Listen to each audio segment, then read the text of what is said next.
नमस्कार, आदाब, सत श्री अकाल। आपका स्वागत है today crime file with Tahir Khan के इस बेहद ही खास प्रोग्राम में। आज एक बार फिर हम गुनाह और गुनहगार को बेनकाब करने की कोशिश करेंगे। जब होता है अपराध तो शातिर अपराधी छोड़ता है सबूत। इन्हीं सबूतों के बिना पर होती है अपराधी की तलाश। जब अपराधी का चेहरा जुर्म से होता है बेपर्दा तो छिप नहीं पाती अपराध की कड़ियाँ। इन्हीं जुड़ती कड़ियों की बिना पर मिलती है सजा। क्राइम रिपोर्ट देखिए। बेटी और उसके प्रेमी को बेरहमी से मारने वाले पिता को अदालत ने सजाए मौत की सजा सुनाई है और अन्य 10 आरोपियों को उम्र कैद की सजा भी सुनाई गई है। खबर राजस्थान से है। राजस्थान के सीकर जिले में बेटी और उसके प्रेमी की ऑनर किलिंग करने वाले पिता को अदालत ने सजाए मौत की सजा सुनाई है। इसके साथ ही अन्य 10 आरोपियों को उम्र कैद की सजा दी गई है। इसमें चाचा और मामा सहित अन्य लोग शामिल हैं। वहीं 3 आरोपियों को बरी किया गया है। फैसला शनिवार को सीकर के अपर जिला एवं सेशन न्यायाधीश ने सुनाया है। मामला साल 2019 का है, जिसमें पिता ने अपनी बेटी और उसके प्रेमी को सहयोगियों के साथ मिलकर मौत के घाट उतार दिया था। देखिए 2019 में मुलजिम राम गोपाल द्वारा अपनी पुत्री से फ़ोन करवा के जो उसके मुलजिमान जो दूसरा मृतक था उसे प्रेम प्रसंग के चलते उनको फ़ोन करके बुलाया। सीकर के आलोदा गांव की रहने वाली प्रेम, जिसकी उम्र लगभग 19 साल थी, वह कर्ण निवासी गणपतलाल जिसकी उम्र 38 साल थी, उससे उसका अफेयर था। मामले के मुताबिक खाटू श्याम जी में गणपत नाम का युवक कपड़े की दुकान चलाता था। गणपत शादीशुदा था और उसकी दुकान पर अलोदा गांव की रहने वाली प्रेम कपड़े लेने आई थी। इस दौरान दोनों के बीच जान पहचान हुई और मामला प्रेम प्रसंग में बदल गया। प्रेम का गणपतलाल से प्रेम प्रसंग था। गणपत ने प्रेम को एक मोबाइल दिया जिस पर दोनों की बात होती रहती थी। बीती 20 अक्टूबर 2019 की रात को युवती अपने प्रेमी से बात कर रही थी। पिता राम गोपाल को इस बात की भनक लग गई थी कि उसकी बेटी का किसी युवक के साथ प्रेम प्रसंग चल रहा है। इसका पता पिता राम गोपाल को लग गया था। ऐसे में बीते 21 अक्टूबर की रात राम गोपाल ने बेटी की बुरी तरह पिटाई की थी। इसके बाद पिता ने प्लानिंग के तहत अपने रिश्तेदारों और सहयोगियों के साथ मिलकर बेटी और उसके प्रेमी की हत्या कर दी थी। हत्या के बाद शवों को जीण माता इलाके की पहाड़ियों में फेंक दिया गया था। एक दिन प्रेम के पिता राम गोपाल को उसके मोबाइल के बारे में जानकारी मिल गई। उसने प्रेम के साथ जमकर मारपीट की और प्रेमी के बारे में पूछा। प्रेमी और गणपतलाल के अफेयर के बारे में पिता राम गोपाल को पता चल चुका था। ऐसे में 21 अक्टूबर की रात राम गोपाल ने अपनी बेटी प्रेम के साथ मारपीट की और फिर प्रेमी गणपत को बुलाने को कहा। गणपतलाल अपनी बाइक लेकर जैसे ही पेट्रोल पंप के पास पहुंचा तो राम गोपाल के कहने पर अन्य आरोपियों के द्वारा गणपतलाल का किडनैप कर लिया गया। इसके बाद गणपत को भी राम गोपाल अपने घर पर ले गया, जहां पर दोनों के साथ बेरहमी से मारपीट की। इस मारपीट के दौरान दोनों की मौत हो गई तो उनके शवों को राम गोपाल ने गाड़ी में डालकर जीण माता मांडोली की पहाड़ियों में सुनसान इलाके में फेंक दिया। इसके बाद राम गोपाल ने खाटू श्याम जी थाने में अपनी ही बेटी की गुमशुदगी की रिपोर्ट दर्ज करवाई थी। संदेह जताया कि कुछ अज्ञात लोग उसकी बेटी का किडनैप करके ले गए थे। वहीं बीते 23 अक्टूबर को युवक गणपत के भाई बलदेव ने उसके अपहरण की रिपोर्ट रानौली थाने में दर्ज करवाई थी और 22/10/2019 की रात्रि को एसआर पेट्रोल पंप से उनको अपहरण वहाँ से करवाया। अपहरण करने के बाद में उनके दोनों को अपने घर ले गया और अन्य जो मुलजिमान इसके सहयोगी थे, जो रिश्तेदार थे, जो जानकार थे, उनको बुलाया और सारी रात तार से पीट कर इनकी निर्मम हत्या कर दी।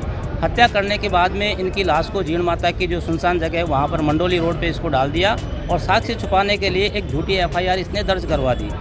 जब परिवादी बलदेव राम को इस तथ्य की जानकारी हुई तो वो सीसीटीवी फुटेज देखने के लिए एसआर पेट्रोल पंप पर गया और वहाँ जाकर के जब उसने उसके भाई का अपहरण करने की और जो मृतका गणपत है और प्रेम उसकी सूचना मिली तो संबंधित थाने रानौली में इस संबंध में एफआईआर दर्ज करवाई।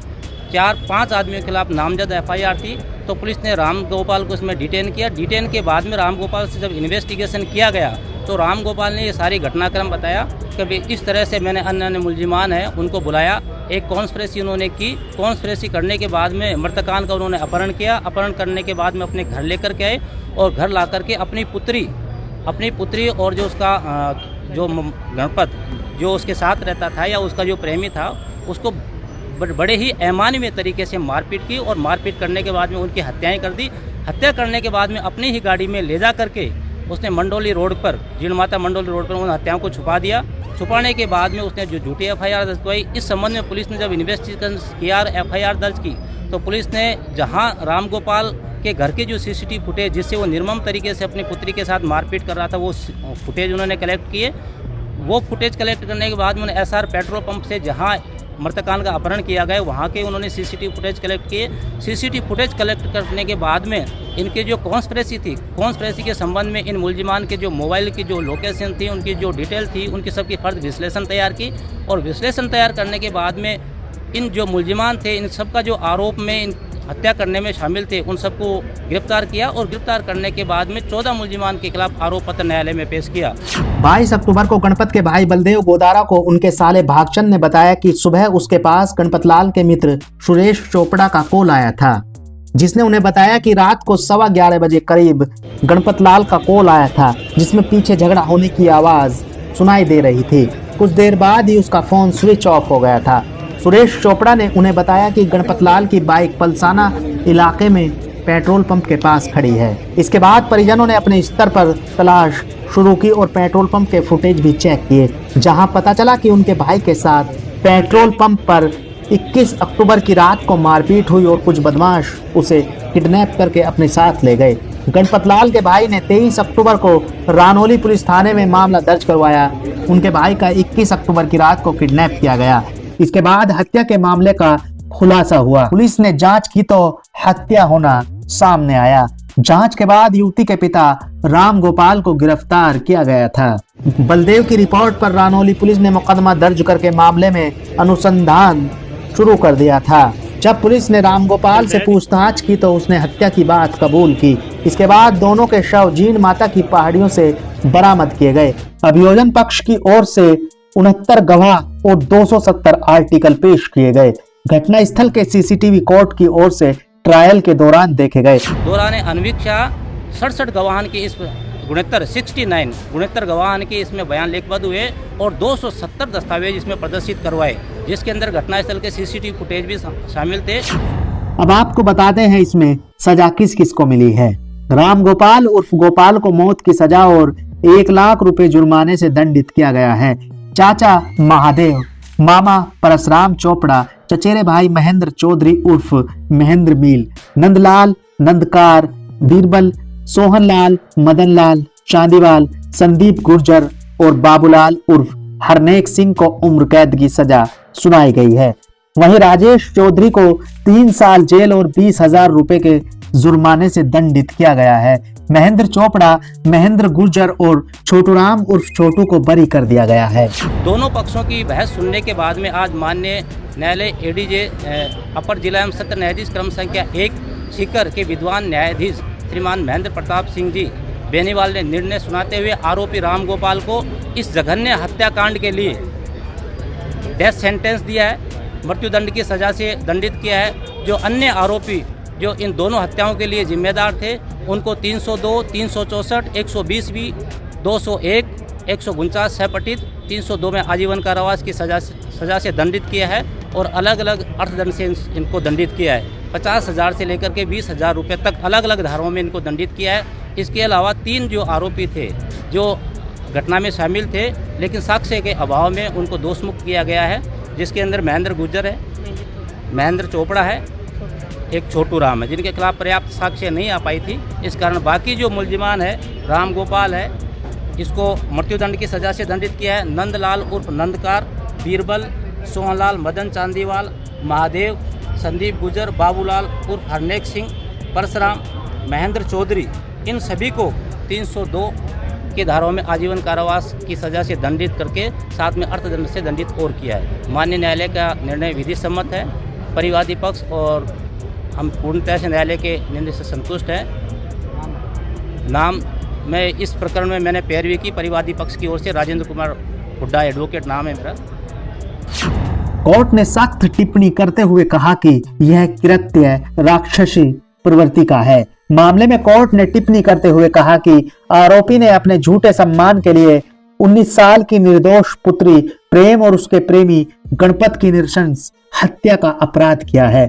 इस तरह के अपराध समाज की मानसिकता को झकझोरने और आमजन की सामूहिक चेतना को प्रभावित करने वाले हैं। आधुनिक प्रगतिशील युग में इस तरह के जघन्य अपराध की अनुमति नहीं दी जा सकती। यह कृत्य अत्यंत राक्षसी प्रवृत्ति का था।